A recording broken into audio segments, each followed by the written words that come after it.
പാർലമെന്റിന്റെ വർഷകാല സമ്മേളനവുമായി ബന്ധപ്പെട്ട സർവകക്ഷി യോഗത്തിൽ നിന്നും പ്രതിപക്ഷ പാർട്ടികൾ ഇറങ്ങിപ്പോയി. വിമത നേതാക്കളെ വിളിച്ചതിൽ പ്രതിഷേധിച്ചാണ് ഇറങ്ങിപ്പോയത്. വിവരങ്ങളുമായി വിഷ്ണു കൂടി ചേരുന്നുണ്ട്. വിഷ്ണു, ഇപ്പോൾ ഈ വർഷകാല സമ്മേളനവുമായി ബന്ധപ്പെട്ട സർവകക്ഷി യോഗത്തിൽ നിന്നും പ്രതിപക്ഷ പാർട്ടികൾ ഇറങ്ങിപ്പോയിരിക്കുകയാണ്. ഈ വിമത നേതാക്കളെ വിളിച്ചതിൽ പ്രതിഷേധിച്ചാണോ ഈ ഇറങ്ങിപ്പോക്ക്?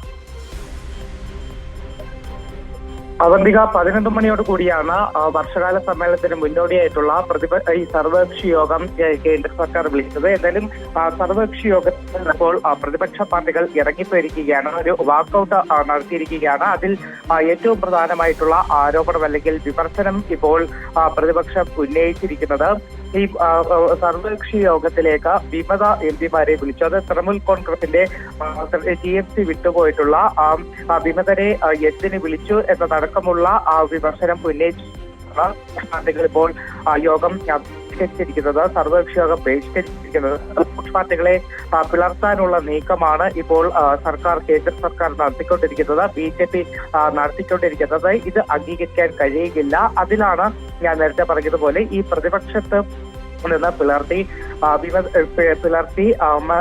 പ്രത്യേക സീറ്റ് നൽകിയ വിമതരെ എന്തിന് ഈ സർവകക്ഷി യോഗത്തിലേക്ക് വിളിച്ചു എന്നതടക്കം വലിയ വിമർശനം ഉന്നയിച്ചുകൊണ്ട് തന്നെയാണ് എന്തായാലും പ്രതിപക്ഷം ഇപ്പോൾ സർവകക്ഷി യോഗം ബഹിഷ്കരിച്ചിരിക്കുന്നത്. അവന്തിക.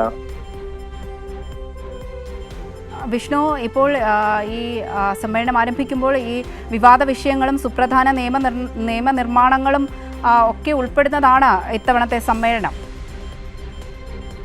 അവന്തിക, തീർച്ചയായിട്ടും ഇത്തവണത്തെ വർഷകാല സമ്മേളനം വലിയ പ്രക്ഷുബ്ധമാകുമെന്നതിൽ ഒരു സംശയമില്ലാത്ത കാര്യമാണ്. കാരണം നിരവധി വിഷയങ്ങൾ പ്രതിപക്ഷം ഉയർത്തിക്കൊണ്ടുവരും. പ്രത്യേകിച്ച് ഈ കേന്ദ്ര മന്ത്രി ധർമ്മേന്ദ്ര പ്രധാന്റെ രാജി ആവശ്യപ്പെട്ടുകൊണ്ട് നടക്കുന്ന പ്രതിഷേധങ്ങൾ, നീതി ചോദ്യപേപ്പർ ചോർച്ച, അയോധ്യ രാമക്ഷേത്ര കൊള്ള ഉൾപ്പെടെയുള്ള നിരവധി വിഷയങ്ങൾ പ്രതിപക്ഷം ഇത്തവണ സഭയിൽ ശക്തമായി ഉയർത്തും എന്ന് തന്നെയാണ് അറിയിച്ചിരിക്കുന്നത്. അതോടൊപ്പം കേന്ദ്ര സർക്കാരിനെ സംബന്ധിച്ച് പല നിർണായക ബില്ലുകളും സഭയിൽ പാസ്സാക്കേണ്ടതുണ്ട്. 7 ബില്ലുകളാണ് എന്തായാലും ഇത്തവണ ഈ ഒരു സമ്മേളനത്തിൽ ലിസ്റ്റ് ചെയ്തിരിക്കുന്നത്. അതിൽ ഏറ്റവും പ്രധാനമായിട്ടുള്ള FCRA ഭേദഗതി ഉൾപ്പെടെയുള്ള ബില്ലുകളും ഇത്തവണ കൊണ്ടുവരാനുള്ള നീക്കമാണ് സർക്കാരിന്റെ ഭാഗത്തു നിന്നുണ്ടാകുന്നത്. എന്തായാലും ഇത്തവണത്തെ വർഷകാല സമ്മേളനം വലിയ തരത്തിൽ പ്രക്ഷുബ്ധമാകും എന്നതിന്റെ സൂചന തന്നെയാണ് ഈ പ്രതിപക്ഷം ഇപ്പോൾ സർവകക്ഷി യോഗത്തിൽ നിന്ന് ഇറങ്ങിപ്പോയതിലൂടെ നൽകിയിരിക്കുന്നത്. അവന്തിക.